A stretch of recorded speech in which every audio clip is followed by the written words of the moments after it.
বর্তমানে জয় বাংলা বলা কর্মীদের খোঁজ খবর নেওয়ার নেতা তেমন একটা নাই রে। কর্মীদের পরে কেন নেতারা হইছে এত বেজার, তাহার কারণ খুঁজিয়া না পাই রে।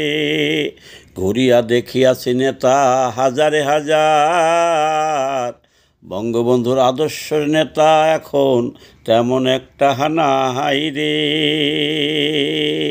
আরে বর্তমান জয় বাংলা বলা কর্মীদের উপর নেতারা হইছে কেন এত গুসা বেজার, কারণ খুঁজিয়া না পাই রে। ঘুরিয়া দেখিয়াছি কত নেতা মঞ্চে বলতো বড় বড় কথা, মনে হইতো নেতার আছে বুঝি মানবতা, এখন দেখি না হাই রে।